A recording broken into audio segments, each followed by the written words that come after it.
Bro, listen, what a crazy story this is. Full Delhi vibe, I'm telling you with all the feeling exactly what happened there.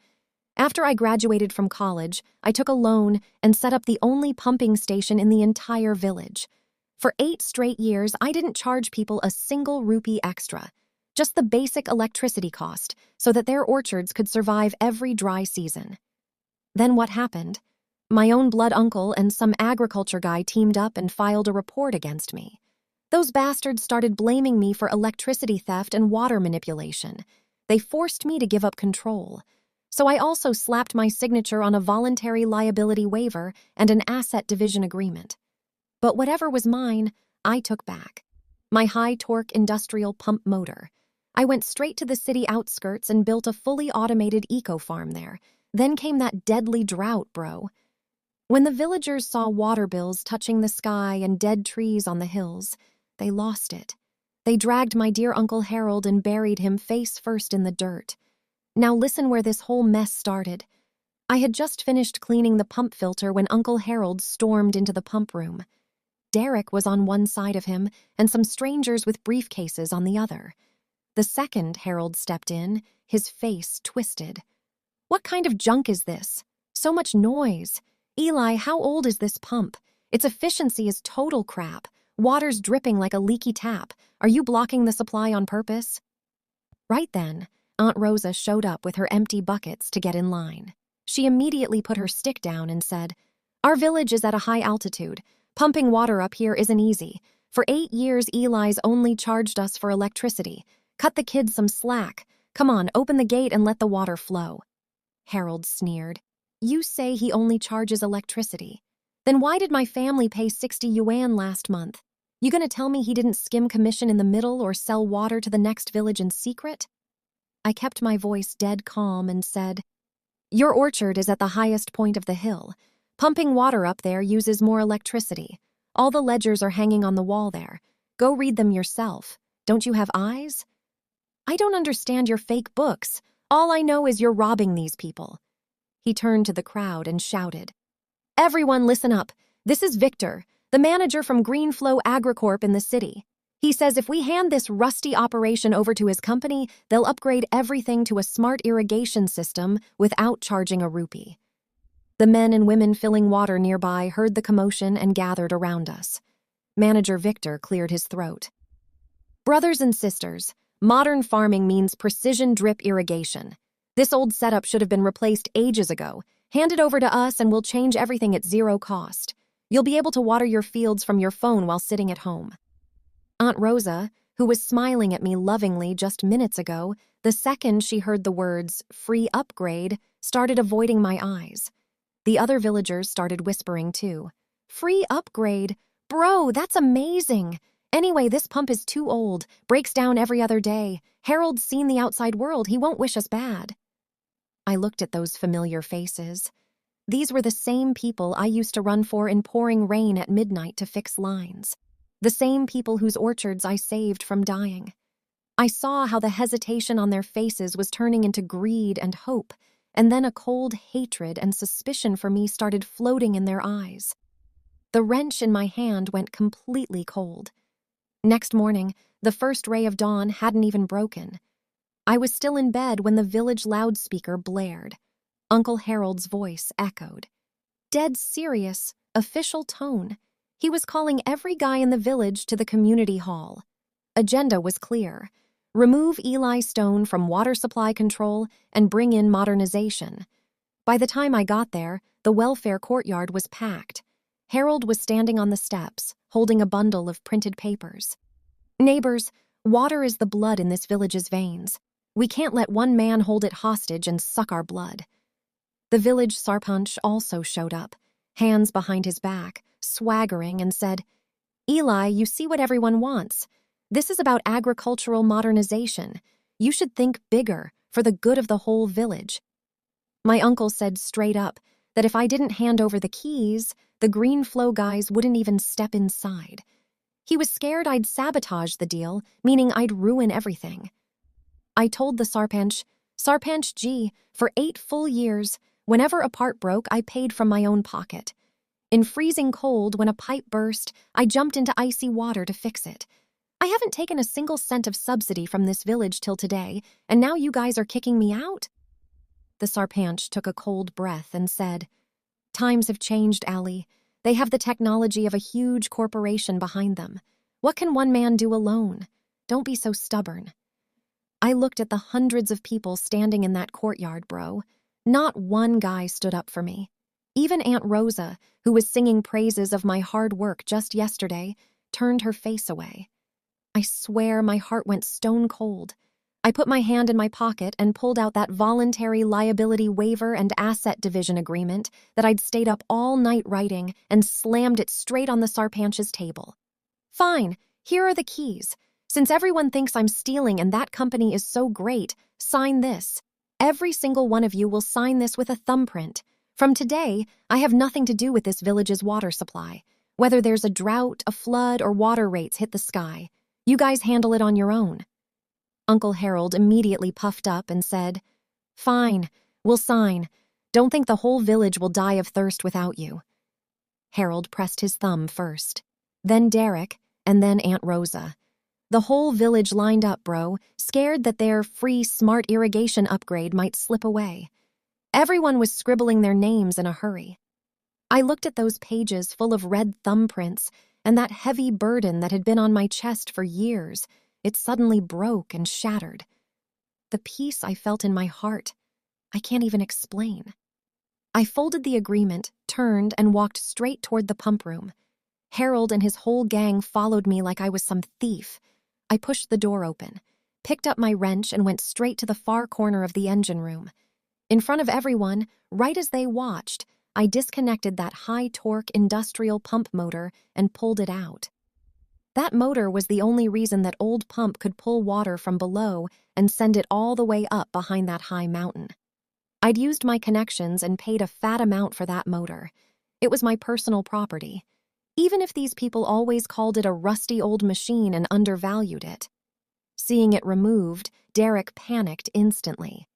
"Hey, look, Eli's damaging the station. Stop him. Don't let him steal village property." Several villagers moved forward to block the door. I laughed hard, a cold laugh, and threw the original receipt for that motor and the agreement everyone had just signed right in their faces.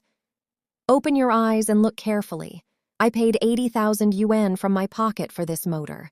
My name is printed in black and white on this receipt. And the agreement you all just signed also clearly says I can remove my personal assets. The building and pipes are right here. I haven't touched a single bolt."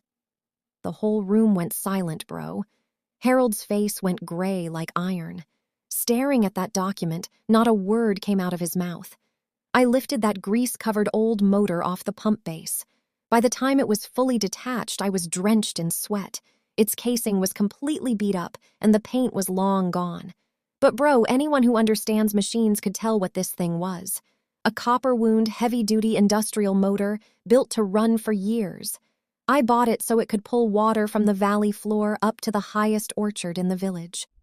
To find it, I'd wandered through second-hand equipment markets in 3 different cities, and finally brought it home after paying 80,000 yuan. In the last 8 years, no matter how much the voltage fluctuated or how long the pump ran, this old loyal horse never betrayed me. That motor weighed over 200 kilos. I couldn't lift it alone. I had to slowly slide it onto the truck bed using wooden planks. The rough rope was digging into my palms and sweat was stinging my eyes. That's when I unknowingly looked up toward the door. Dozens of villagers had gathered in the open field outside the pump room. Aunt Rosa, those old men and women, and all those familiar faces I used to go fix irrigation pipes for in the middle of the night, pouring rain. They were all just standing there watching me. All of them standing in the shade of that old acacia tree watching the show. Not one guy bothered to step forward and help me, bro. Not even someone who'd politely say, "Wait." Bastards were wrinkling their noses like the smell of engine oil would corrupt their religion if it touched them. The hatred and suspicion for me in their eyes was obvious. They weren't even trying to hide it. On top of that Derek was standing right there, constantly filming me on his phone. Hey, easy there, Eli. Don't break your back trying to pull that pile of junk," Come on, everyone, look at this. This is our village's so-called water tycoon, the guy who fooled us all for 8 years with this rusty industrial motor. Nothing comes out of this thing except the stink of rotten engine grease. You think water pumped from this thing will make our orchards bloom? That's why our fruit sells so cheap in the market. This is the real root cause. A voice from the crowd said. A voice from the crowd said, Exactly right. Harold Bai is speaking the truth. That water definitely has heavy metals. This should have been replaced centuries ago. Another one said, I always hated the noise from this thing. Because of this mess, a guy can't even take an afternoon nap in peace. Remove it from here. It hurts the eyes. Then Uncle Harold swaggered out from the crowd, hands tied behind his back like some victorious general.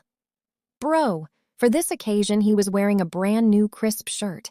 His pockets were stuffed to the top, and you could clearly see multiple packs of premium cigarettes inside.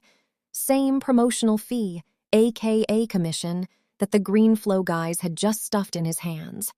All right, Derek, put the phone away now, Harold said, irritated. Then he started lecturing me in a know-it-all tone. Eli, move fast and get out of here. Look, I'm not doing you wrong, but you're stuck in old thinking. Greenflow is bringing premium smart equipment from the city tomorrow. Fully stainless steel casing, multi-layer deep filtration. The water will be so clean and good, your machine never pumped water like that. Such a big corporation will manage everything, and the rates will be half of your so-called cost price. Brothers, from now on, the water we'll use will be city drinking water standard. The hassle of standing at the valve at midnight is over. Sit in the field, tap once on your phone, and water will flow to the fields automatically. Know what they call this? Agricultural IoT. Our village is about to get rich. The villagers were over the moon, bro, grinning ear to ear. In their eyes, you could already see that autumn crop that would shine like gold. Then some punk spat in front of my truck's tire and signaled me to leave, like he was in a huge hurry to call the company's construction trucks inside. I wiped the rust off my hands and looked at those people who thought they were really clever. My heart had gone completely stone now. That agreement was lying in the village office in black and white. After this, whatever happened to them, it wasn't my problem anymore. I said in a flat, cold voice, "Move." Then I pulled the truck door, got inside, and pressed my foot on the accelerator. I left Harold's laughter and the villagers' mockery far behind. Once I got out of that place, I drove the truck straight toward the city outskirts. I knew exactly what that motor was capable of. For anyone else, it might be a rusty pile of junk, but in the hands of someone who actually understands agriculture, bro, it was a lifesaver. I spent 3 full days combing the city outskirts. Finally, I found a barren piece of land, over 100 acres. Its rent was ridiculously cheap, don't even ask. And there was only one reason: drought. The water table there was very deep, and normal agricultural pumps couldn't pull water from there. Even if they did, water would just drip, which was like a drop in the ocean for 100 acres. Every tenant before me had gone broke trying to solve the water problem and ran away with their tail between their legs. But I didn't care. Bro, after I signed that lease, the first thing I did was call a drilling crew and get a deep well dug. Then I bolted that grease-covered, copper-wound, heavy-duty industrial motor solid onto its base. The second I flipped the breaker switch, bro, that motor let out this deep, powerful roar like some savage beast waking up from a long sleep. And the next second, a stream of water as thick as a man's arm blasted up from dozens of meters underground. Once the water situation was sorted, bro, everything else just fell into place. Using all 8 years of my farming experience and that high-volume irrigation motor, I planted organic cherry and shine muscat grape orchards on that dirt-cheap red soil. My life went into fast-forward mode, bro. Day by day, I was heading toward a bumper harvest. And what was going on back in the village? Those idiots were all lost in the fake drama of modernization. Greenflow showed up with a shiny new pump, wrapped in gleaming stainless steel casing, with colorful agricultural IoT stickers plastered all over it. It had a big LCD touchscreen that looked at least 100 times more badass than my old motor. Now, since Uncle Harold was the guy who brought that investment into the village, he became the village celebrity overnight. Greenflow also had to keep their local stooge happy, so they gave Harold a fat kickback, a KA commission, and handed him the subcontract to lay pipes in the village. For a while, Harold was on cloud nine. He'd walk around the whole village every day with a little bag hanging from his hand, acting like some big-shot contractor. With the money he made screwing over his own people, he ordered piles of red bricks and cement and started building himself a 3-story house on the village's most prime spot, with a huge rooftop on top, too. The villagers, hose on their shoulders, would stare with big hopes at those new black plastic pipes laid in their fields. Bro, press them with your hand and they'd flatten out. The walls were thinner than paper. But according to Harold, that was aerospace-grade polymer material. Everyone was dreaming of getting rich. They thought they'd get clean, cheap, premium water just like city folks without lifting a finger. But those fools didn't know that in this world, the stuff that looks free already has a massive price tag secretly slapped on it. And that dream shattered like glass the day the first water bill came. It was the last day of May. This is the critical time when fruit trees flower and start setting fruit, meaning water demand is at absolute peak. Greenflow's bill collection agent dragged a table into the community hall and plopped down with a thud. Next to him hung a fresh QR code board. Villagers, listen up. Get to the community hall ASAP. Pay this month's water bill and activate your smart IoT water card. Otherwise, your irrigation service gets cut off. Aunt Rosa was among the first to show up. She had a few crumpled notes in her hand and that same happy smile on her face, like she'd won some bumper lottery. Son, my field is right in the middle of that slope, only 2 acres. When Eli handled everything, my monthly electricity cost was barely 12 or 13 yuan. Harold told everyone this premium water would be half the old rate. I brought 10 yuan today. That should cover this month, right? The bill guy was some kid with dyed yellow hair. Didn't even look up, just kept chewing his gum. He swiped Rosa's card on the machine, beep, beep, tapped some keys, and the machine spat out a receipt over 3 feet long. Rosa, right? Your bill for this month. Total, 248 yuan. Scan the code or pay cash. If you don't pay in full, your card gets blocked tomorrow. Aunt Rosa's smile froze right there on her face, bro. Those crumpled notes almost slipped out of her fingers. She thought she heard wrong. Her knees started shaking. How much? 240? Son, maybe you put the decimal in the wrong place. This is daylight robbery. I only have 2 acres. 8? Her voice turned into a scream. Every villager standing in line went dead silent. Total pin-drop silence. That yellow-haired agent rolled his eyes dramatically and jabbed his pen at the long list of charges on the receipt. Granny, if you can't read, at least talk politely. Everything's written here in black and white. Look at the first line. The base water rate is actually super cheap. Just 1 yuan per ton. That's even less than what Eli charged. But this is a modern smart pipe network. Here we don't just count water. Second line, smart platform network service fee 30 yuan per month. Third line, PE pipeline depreciation and maintenance fee 80 yuan per month. Bro, listen, the scene got even dirtier. That yellow-haired bastard didn't stop there. He kept reading the next lines. Fourth line, since your village is on a hill, there's a tiered pressurization surcharge, 60 yuan. Plus, there's smart water meter rental fee and trace mineral additive fee.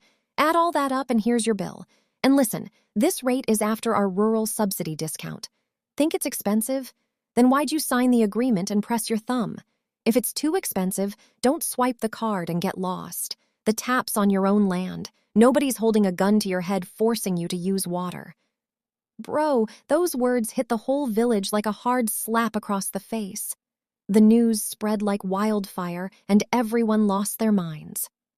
When I was handling all this, that motor was mine. I fixed those pipes with my own hands. I never charged a single penny above the state-grade electricity rate. No extra fees, nothing. Now Greenflow showed up and pulled every dirty corporate trick in the book.